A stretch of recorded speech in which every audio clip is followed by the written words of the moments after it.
শুভ সকাল বন্ধুরা, এই এখন হসপিটালে যাচ্ছি। কেন যাচ্ছি, কি বৃত্তান্ত সবটাই তোমাদেরকে এসে বলবো। তাহলে চলো হসপিটালে যাওয়া যাক, আর এসে সব বলছি। আর আমি খুব বিশেষ কারণে হসপিটালে যাচ্ছি, চলো তোমাদেরকে লাস্টে আমি অন ক্যামেরায় বলবো। আর আজকে এসে দেখি বেশি একটা ভিড় নেই। তা সকালবেলা উঠে রিমির বাপি, সত্যি বলতে আমি করিনি, একটু লেটেই উঠেছিলাম।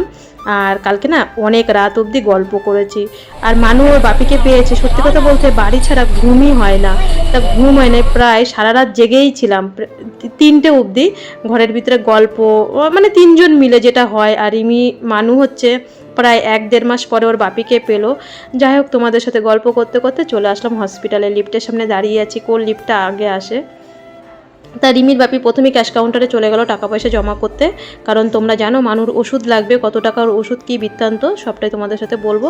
তো এখানে এসে দেখি হালকা ভিড় আছে, আজকে সেরকম একটা ভিড় নেই। মানুকে একটা ডিম সিদ্ধ কিনে দিলাম আমাদের ক্যান্টিনের থেকে, হসপিটালের ক্যান্টিনের ভিতরেই, এই যে পাশেই। তা একদম গরম গরম ডিম সিদ্ধ করে দিল। তা ও তো ডিম খেতে চায় না, মানে ডিম ওরও হচ্ছে শত্রু। কি বলবো, ওকে প্রত্যেকদিন একটা করে ডিম খেতে বলেছে, তা ডিম হচ্ছে ওর পরম শত্রু। অনেক কষ্ট করে যাই হোক কুসুমটা আমি খেলাম আর ডিমটা ও খেলো। আর এই দিক দিয়ে মানুষ ওষুধ নেওয়া হয়ে গেল। তার মধ্যে আমরা হিমাটোলজি ডিপার্টমেন্টে গেছিলাম। আজকে যেহেতু বুধবার, সেরকম একটা ভিড় নেই। আজকে স্যারদের সব মিটিং, আমাদের সাথে লাস্টে স্যারের দেখা হয়েছিল। এখানে ওষুধ নিলাম, কি কি ওষুধ নিলাম, কত বিল হলো সবটাই তোমাদের সাথে ঘরে গিয়ে শেয়ার করব। আর ওষুধগুলো রিমির বাপি সাজিয়ে নিচ্ছিল, কারণ 3 মাসের ওষুধ দিয়েছে, আবার আমাদের 3 মাস পরে আসতে হবে। তার সাথে অ্যাপার্টমেন্ট নিয়ে নিল। অ্যাপার্টমেন্ট বলতে আমরা যে 3 মাস পরে আসব, আমি বললাম তুমি এখানে দাঁড়াও, আমি হচ্ছে মানুকে পেলে রুমে দিয়ে আসি। না জানো ওর বাপিও গেছিলো, বাপি গেছিলো। তা ও বলছে যে মা আগে আমাকে পেলে রুমে দিয়ে আসো। তা পেলে রুমে এসে দেখছি কেউ নেই। পেলে রুমের ম্যাডাম ক্যান্সার পেশেন্টদের যে কেমো দেয় ওইখানে গেছে। তা ম্যাডাম সঙ্গে সঙ্গে ও ফোন করলো, সঙ্গে সঙ্গে চলে আসলো। আর কালকে ম্যাডামকে না কি গিফট ব্যাগ, মানে ওর বড় মামা ব্যাগটা কিনে নিয়ে এসেছিলো, তো আমি আর ব্যাগটা দেখিনি, লেদারের একটা ব্যাগ ছিল। তা ওই দেখো পেলে রুমের ম্যাডামকে যে আমরা গিফট মানু দিয়েছে, যেই ব্যাগটা ম্যাডাম কালকে নিয়ে যেতে মনে ছিল না, সেই গিফটটা নিয়ে ম্যাডাম একবার ওই ভিতরের রুম থেকে আসছে আবার যাচ্ছে। আজকে যেহেতু বুধবার, কারণ ইমার্জেন্সি পেশেন্ট ছাড়া সেরকম একটা পেশেন্ট নেই বলে আজকে পেলে রুমে ম্যাডামের এখানে মানুষ ছিল একা।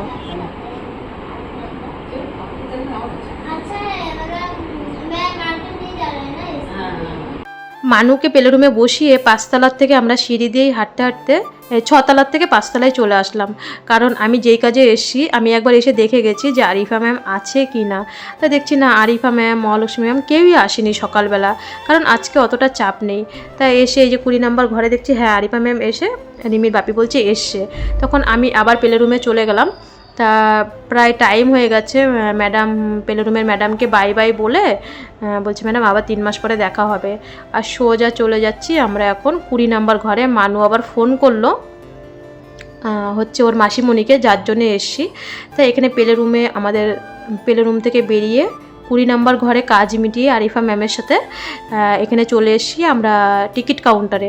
এখান থেকে যে কাগজটা করি, এটা আমরা হচ্ছে ট্রেনের টিকিট কাটি, আসা যাওয়া আমাদের কম পয়সায় 1000 টাকায় আমাদের এসি টিকিট হয়ে যায়। তা এখানে টিকিট করতে যে দুপুর 2টো বাজে টিকিটের কাগজটা করে নিল ওরা, বাবা মেয়ে দুজন মিলে। আর আমি এইদিকে দূরে দাঁড়িয়েছিলাম। ওষুধও নেওয়া সব টোটাল কমপ্লিট হয়ে গেল। এখন চলো তাহলে রুমের দিকে যাওয়া যাক। তো এইদিকে বেরিয়ে আমরা চলো এখন বাসের দিকে যাব। আর একটু তোমাদেরকে সিএমসি একটু ঘুরিয়ে দেখাচ্ছি, কারণ আবার 3 মাস পরে তোমরা এই ডিপার্টমেন্টটা দেখবে। তা এদিকে মানে শুধু কাগজ নিলে হয় না, যেটা রেলের, এখানে আবার সাইন করাতে হয়। তা ও বলছে কি আমি যাব বাপি তোমার সাথে। তা বাপি আর মানু ওরা দুজন বাবা মেয়ে মিলে ওখানে চলে গেল। ওখান থেকে সাইন করে নিয়ে তারপরে যাব রুমের দিকে। আর রুমে তো কত কাজ করে আছে, রান্নাও করিনি, খাইও নি, তাড়াতাড়ি চলে এসেছি। ওর বাপি সকালবেলায় একটুখানি ভাত করেছিল, সেটাই খেয়েছি। আমাদের আবার রুমে রান্না করা যায় না, আলাদা জায়গায় রান্না করতে হয়। তোমাদের সাথে শেয়ার করতে পারিনি সেরকমভাবে, যদিও কম সময়ের মধ্যে আমরা এসেছি এখানে। তো এসে দেখছি যে বাস আছে, সেরকম একটা লাইন নেই, কারণ এখন বাজে 2টো বাজে, দুটোই ওই কাগজটা 2টোর সময় দেয়, এর জন্যই ওয়েট করছিলাম, না হলে আমাদের আরও আগে হয়ে যেত। আর মানু হচ্ছে মেন কিন্তু সিএমসিতে আসে পেলে রুমে খেলা করার জন্য, কিন্তু তাই বলছে যে ম্যাম আবার 3 মাস পরে এসে খেলা করব, কারণ বাড়িতে না আমি সবসময় একা একা থাকি, পড়াশোনার মধ্যে ব্যস্ত থাকি। ম্যাডাম বলছে হ্যাঁ। আর এই যে আমরা যাচ্ছি, দেখো এদিকে ওর বাপিও ঘুমিয়ে পড়ছে, মানুও ঘুমিয়ে পড়েছিল, সেটা তোমাদের সাথে শেয়ার করতে পারিনি। আর এই যে আমরা চলে এসেছি পুরনো সিএমসিতে, সবাই নামার জন্য ব্যস্ত, সবার যেই বাসে কি ব্যস্ত। আর মানু কিন্তু একটা খুব লগরের কথা বলছিল এই জায়গায়, যে দেখো আমার বাপি মানে কত চোখে ঘুম, কালকে সারা রাত বগর বগর করেছে সবকটা মিলে। আর এই যে হচ্ছে আমাদের পুরনো সিএমসি, তোমরা যারা আসো তারা তো চেনোই, তবু আজকে আমি একটুখানি ভিডিও করলাম যাওয়ার সময়। চলো তাহলে রুমে যাই, গিয়ে সবটাই তোমাদের সাথে শেয়ার করি। শুভ বিকাল বন্ধুরা, দেখো আমার কি চোখ মুখের অবস্থা, এই মাত্র স্নান করলাম। দেখো হসপিটাল থেকে এসে এই গরমের মধ্যে তারপরে রান্না খাওয়া দাওয়া করে রিমির বাপি চলে গেছে টিকিট কাটার ওখানে, আবার কাঠপাট্টিতে গেছিলো যে চেন্নাই, কাঠপাট্টির থেকে চেন্নাইতে যাব, সেই টিকিট হয়নি, কারণ যেতে যেতে লেট হয়ে গেছিলো আর হয়নি। যাই হোক বেচারি গেছে কষ্ট করে গরমের মধ্যে, সারাদিন না খাওয়া, কালকের থেকে সেরকমভাবে না খাওয়া দাওয়া সবটাই তোমরা জানো। আর আজকে আমরা সিএমসিতে গেছিলাম কি কারণে সেটা তোমাদের বলি। তোমরা অনেকেই জানো খড়গপুরের থেকে ওয়সী, ওর নাম হচ্ছে ওয়সী, আমি আয়ুষী ডাকি, সোনামা বলেই ডাকি। ওর হচ্ছে প্রথমে ওকে ফজি ডাক্তার দেখেছিল, ওরও থ্যালাসেমিয়া, তারপরে হচ্ছে ওর বিজু স্যার দেখলো, আমাদের যখন বিএমটি হয় তখন তোমরা দেখেছো, দেখা হয়েছে। ওর পুনেতেও ট্রিটমেন্ট করেছে, সবটা বাড়ি গিয়ে তোমাদের বলবো। পুনের ট্রিটমেন্ট কোনো কাজ হয়নি, কারণ বিটা থ্যালাসেমিয়া মেজরদের পুনে বলো বা যেখানেই বলো, তাদের বিএমটি ছাড়া তাদের কোনো কাজ হবে না। তা ওর মাঝখানে বিজু ডাক্তার দেখালো, ওরা বলছে মানত ডাক্তারকেই নেবে, মানে বিক্রম স্যারকেই নেবে। এবার ওরা বাড়ির থেকে বিক্রম স্যারের অ্যাপয়েন্টমেন্ট নিতে পারছিল না। এবার আয়ুষীর বাবা যাই হোক একটা কাজে ব্যস্ত থাকে, এবার ভেবেছিল আয়ুষীর মা, মানে আমি ওকে আয়ুষী ডাকি, আয়ুষীর মা ভেবেছিল আমাদের সাথে আসবে।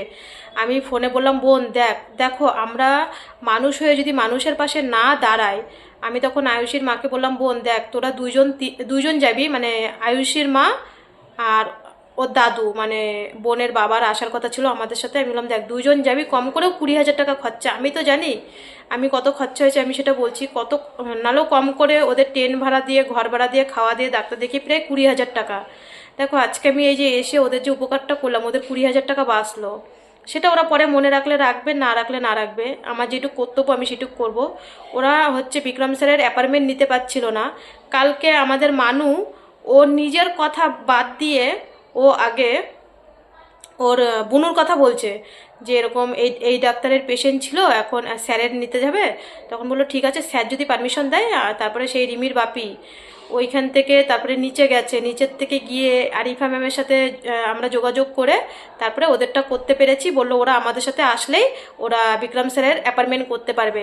আজকে আমি শুধু হসপিটালে গেছি এমনি, কালকে যেহেতু কালকে ম্যাডাম বলেছে যে স্যারের পারমিশন নিতে হবে, স্যারের পারমিশন না নিলে স্যারের অ্যাপয়েন্টমেন্ট নিতে পারবো না।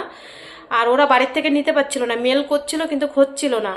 তা আজকে মানুষ হয়ে আমি যদি মানুষের পাশে না দাঁড়াই, আর আমি কথা দিয়েছিলাম যে আমি থ্যালাসেমিয়া বাচ্চাদের পাশে আমি দাঁড়াবো।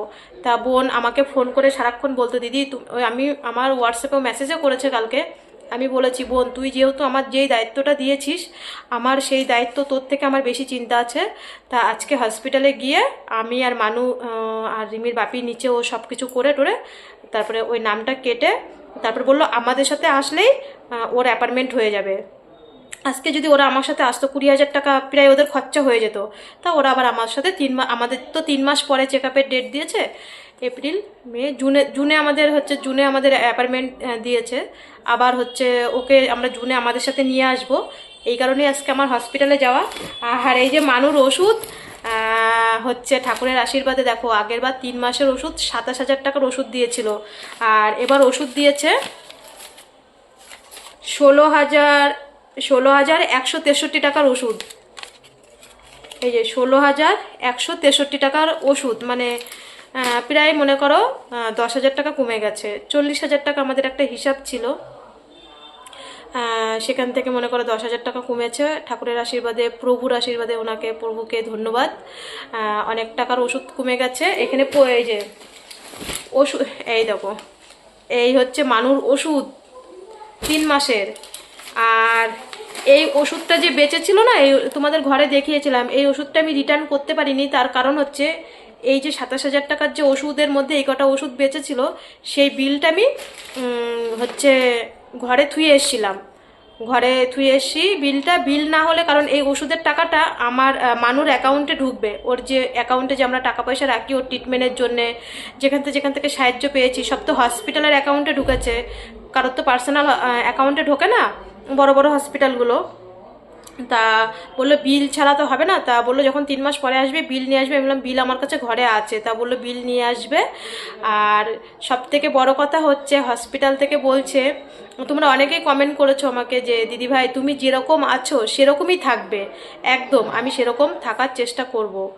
আর মানু এসেছিলো, একজন ফোন করেছে ফান্ডিং ব্যাপারে, মানে সিএমসিতে ফান্ডিংয়ের ব্যাপারে। তা সে বড় মানুষ, তা আমি বলছি দেখো আমি তো সেরকম জানি না, আমি তো হচ্ছে 12 বছর অবধি মানে 12 বছরের ফান্ডিং ব্যাপারটাই জানি, তার বেশি তো জানি না। আমি কোথা থেকে সাহায্য পেয়েছি সেটাই। ফোন করেছিল একজন, খুবই একজন কাছের, নাম বললাম না, যাই হোক সেও দরকারেই ফোন করেছিল, তা একটা কন্ট্রোভার্সিটি চ্যানেলের থেকে। তা এখন কথা হচ্ছে তোমরা সবাই আমাকে কমেন্ট করো যে দিদিভাই, আমি আবার ব্যাগটা গুছানো হয়ে গেছে, আবার বেরিয়ে যাব, যে দিদিভাই তুমি যেরকম আছো সেরকমই থাকবে। আজকে জানো হসপিটালে, কালকে আজকে সবাই বলছে, তাই না মানু, আমার ড্রেস পরে বলছে কি আমার মানে যেরকম ছিলাম আমি সেরকমই। আর মানুকে তো কেউ ম্যাডাম বলছে, কেউ নায়িকা বলছে, কেউ ডার্লিং বলছে, যেই ডাক্তার যেরকমভাবে পারে ওকে সেরকমভাবে আদর করছে, ভালোবাসছে। হ্যাঁ, আর সবাই বলছে পেলোরুমের ম্যাডাম, তারপরে মহালক্ষ্মী ম্যাডাম, দেবা সিস্টার, মিনু ডাক্তার, তারপর আরিফা ম্যাম, সবাই বলছে কি রিমি তোমার মাম্মি, তোমার মা যেরকম সেরকমই আছে। আমি বলছি কি হ্যাঁ, আমি পরিবর্তন হতে চাই না, আমি যেরকম আছি সাদা মাটা আমি যেন সেরকমই থাকি। লোকে বলে যে টাকা পয়সা হয়ে গেলে তার নাকি আদব কায়দা পোশাক আশাক সবই নাকি পাল্টে যায়। ভগবান করে আমি কোনোদিন পাল্টাবো না, আমি যেরকম সাদামাটা আছি আমি সেরকমই সাদামাটা থাকতে চাই। আমি সাদামাটা মানুষ হয়ে আমি যেন কারোর পাশে থাকতে পারি, কারোকে হেল্প করতে পারি, কারোর জন্য কিছু করতে পারি। আর শোনো একটা কথা, অনেকেই বলেছিলে একজনের ব্যাপারে ভিডিও করতে, দেখো আমাদের মতন ছোট ছোট চ্যানেলগুলো না কারুর অনেকের ব্যাপারে ভিডিও করতে পারে না, সবটাই বলছি, কারণ আমাদের চ্যানেলটাও বাঁচাতে হয়। আমরা যেমন একটা সন্তানকে মানুষ করি, আমাদের চ্যানেলটাও, সবাই ছোট ছোট চ্যানেলগুলোকে না, ছোট ছোট চ্যানেলগুলো সেইভাবেই অনেকের ভিডিও করতে পারে না, মুখে এসেও বলতে পারি না যে সে কোন হসপিটালে আছে বা সে কোথায় আছে না আছে, অনেকটা সব কিছু জেনে না অনেক কিছু আমরা করতে পারি না আমাদের মতন ছোট ছোট চ্যানেলগুলো। যাই হোক বন্ধুরা, আজ এই পর্যন্ত। সবাই ভালো থেকো, সবাই সুস্থ থেকো, আর সবসময় এটাই বলো যে রূপাদি তুমি যেরকম আছো তুমি সেরকমই থাকবে। হ্যাঁ, হসপিটালেও বলেছে যে তোমার মার মধ্যে কোনো পরিবর্তন দেখলাম না, 8 মাস হসপিটালে থেকে গেল, আবার 3 মাসের মাথায় আসলো, তোমার মা যেরকম সেরকমই আছে। তা মানু বলছে কি সবার সামনে আমার মাকে এবার যখন নিয়ে আসবো, ঠিক আছে আমার মায়ের পরিবর্তন দেখবা তো, চুল স্ট্রেট, জিন্স টপ পরিয়ে নিয়ে আসবো, তাই না মানু? সবাই হাসছে যে ও বলছে এই কথা, তাই বললাম না আমি যেরকম আছি আমি সেরকমই থাকবো। তাহলে তোমরা মানুকে 2 হাত ভরে আশীর্বাদ করো, আমি যেন সবার পাশে থাকতে পারি, সবার পাশে বলতে কি আমি থ্যালাসেমিয়া বাচ্চাদের পাশে যেন থাকতে পারি, এটাই বলবো। না ওইটা যাই হোক, চলো আজ এই পর্যন্ত।